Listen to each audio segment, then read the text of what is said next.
Hai, Assalamualaikum dan selamat sejahtera. Saya Muhammad Nasir Bashwan bin Baharudi, berumur 18 tahun dan melanjutkan pengajian di Netherlands Maritime University College. Nama saya Amir Syarif bin Kamis. Umur saya ialah 18 tahun dan saya sekarang bersekolah di College Matrikulasi Labuan. Okey. Soalan saya, apakah impak daripada kesan rasuah ini kepada keselamatan negara? Impak rasuah kepada keselamatan negara.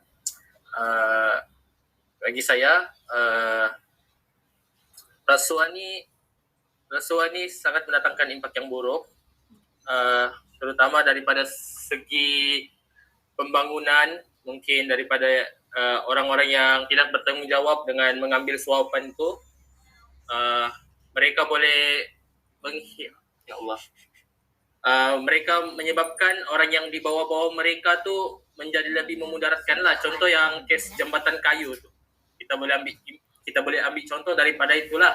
Sebab yang dia bagi kontrak, dia bagi rasuah lagi, last yang projek berapa 100,000 tu dia tiba-tiba jadi jambatan kayu saja. Itulah impak yang dia mendatangkan kemudaratan kepada orang-orang yang di bawah tu lah. Begitu pada pendapat saya. Nama saya Nurin Amna binti Nurin Anwar dan saya lebih dikenali sebagai Nurin. Saya berumur 18 tahun dan saya sedang menyambung pengajian di NMUC.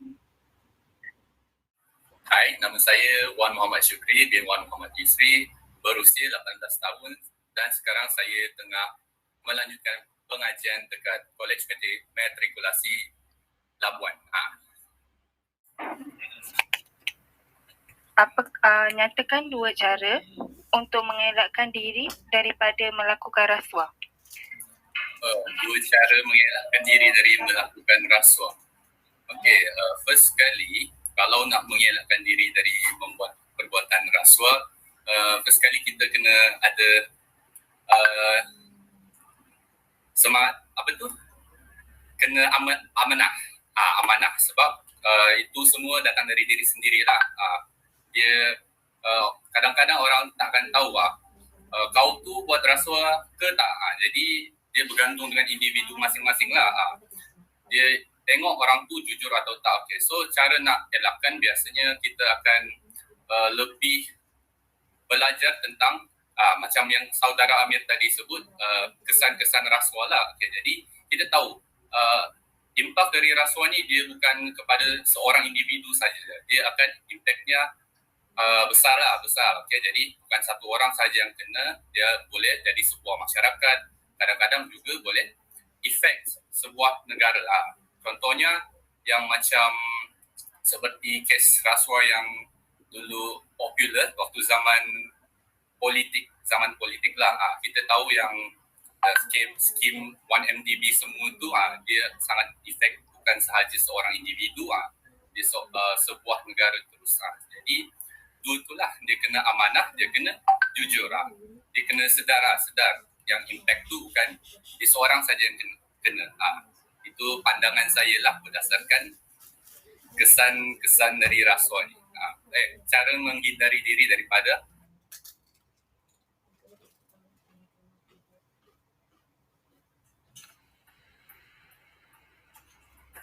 Okey, terima kasih. Hai, Assalamualaikum. Nama saya Nurul Ain Afroza binti Zulkifli. Saya berumur 18 tahun dan saya bersekolah di College Matrikulasi Labuan. Okay, thank you. Welcome.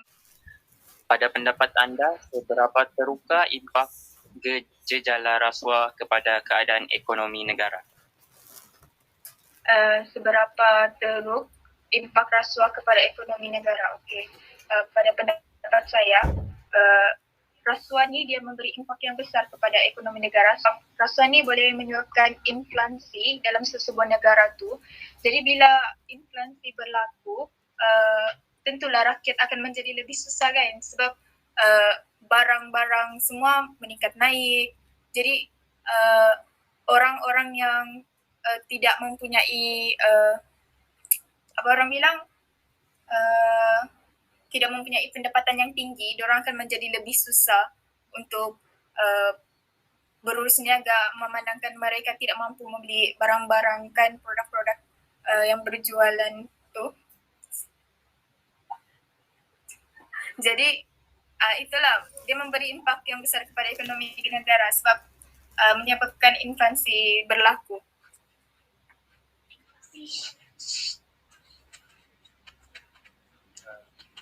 Fajar, soalan kamu jawabkan.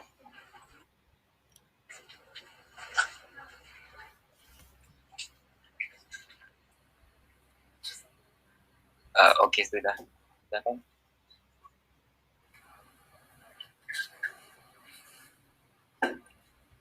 Terima kasih. Okay.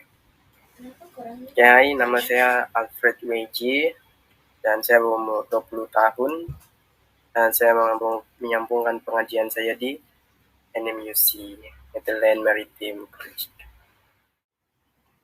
Menyatakan dua bentuk kesalahan rasuah, memberi dan menerima sogokan. Okey. So rasuah ada dua, memberi dan menerima sogokan. Untuk memberi, dia lebih beratlah sebenarnya. Jadi memberi ni contohnya saya bagi situasi dalam sebuah syarikat perniagaan, seseorang mahu mendapatkan projek atau tender yang besar tapi susah nak dapat, jadi dia merasuah, memberi sogokan, memberi wang yang banyak kepada orang dalaman untuk mereka mendapatkan tender atau projek tersebut. So bagi contoh lain, contohlah petugas atau pegawai dalam negara, mereka menerima rasuah daripada orang asing yang nak masuk ke dalam negara kita supaya mereka dapat masuk dalam negara tanpa melalui immigration. Maksudnya orang luar lah, orang asing tersebut untuk masuk. Jadi untuk penerima rasuah adalah mereka yang bersetuju untuk bersubahat untuk menerima terhadap kesalahan tersebut. Jadi bagi saya untuk penerima dan pemberi rasuah, memang pemberi rasuah lah yang berat sebab kalau dia tak memberi rasuah, benda itu tak akan terjadi. Kesalahan rasuah tak akan muncul. Okay, terima kasih kepada nyatakan dua bentuk kesalahan rasuah, memberi dan menerima sogokan. Dia suruh bagi situation lah, bagi situasi. Nyatakan dua bentuk kesalahan rasuah. Okay, saya try So memberi rasuah di mana bagi contoh di sebuah syarikat perniagaan, jadi seorang mendapatkan tender atau projek, mereka apabila tak dapat tender tersebut, mereka merasuah atau membayar seorang orang dalam dengan jumlah yang agak besar untuk mendapatkan tender tersebut. Jadi orang yang menerima bayaran tersebut adalah penerima rasuah. Jadi rasuah boleh berbagai bentuk, bukan sahaja daripada wang tunai, boleh juga dari hadiah, bonus dan macam-macam lagi. Okey tak begitu? Okey, boleh. Okey, kejap. Anak Bali dari kelas di Mosh 1B, umur saya 18 tahun. Nama saya Nur Dalila binti Anwar. Umur saya 18 tahun. Saya daripada Mosh 1B. Okey. Selamat sejahtera, boleh anda perkenalkan diri? Selamat sejahtera, nama saya Alicia Aris, anak Mandi, boleh panggil saya Alicia. Baik Alicia, pada hari ini saya sebagai Juventura akan mempersoalkan anda tentang gejala rasuah. Antara soalannya adalah, apakah impak daripada kesan rasuah ini kepada keselamatan negara? Pada pendapat saya, impak daripada kesan rasuah ini kepada keselamatan negara ialah pentadbiran negara secara keseluruhannya akan terjejas. Segala dasar atau penguatkuasaan menjadi lemah. Pelaksanaan undang-undang tidak dapat dijalankan secara adil dan boleh menumbangkan ekonomi negara secara amnya. Misalnya, industri pembekalan elektrik, negara yang hanya dimonopoli oleh satu entiti separa, kerajaan di mana tiada rasuah terlibat, tetapi berlaku kepentingan yang kurang baik. Setiap industri hendaklah dibuka kepada semua pemain industri agar berlaku daya saing kompetitif sekaligus melahirkan peluang pekerjaan dan merancangkan ekonomi negara. Oleh itu, buat polisi negara seharusnya melihat pelaksanaan bebas rasuah bukan sahaja di peringkat bawahan, malahan di peringkat pemain industri dan syarikat multinasional dan pentadbiran negara dapat diuruskan dengan adil. Baik, itu sahaja daripada anda. Baik, terima kasih kepada Alicia untuk berkongsi pada hari ini. Terima kasih. Sama.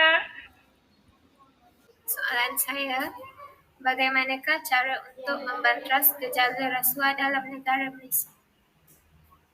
Okey, pada pendapat saya, cara untuk membanteras gejala rasuah di Malaysia ialah kerajaan ataupun pihak berkuasa boleh melakukan kempen katakan tidak pada rasuah, kerana kempen ini dapat menyedarkan masyarakat atau rakyat di Malaysia bahawa rasuah itu adalah sesuatu perkara yang tidak baik dan membawa kesan buruk bagi negara.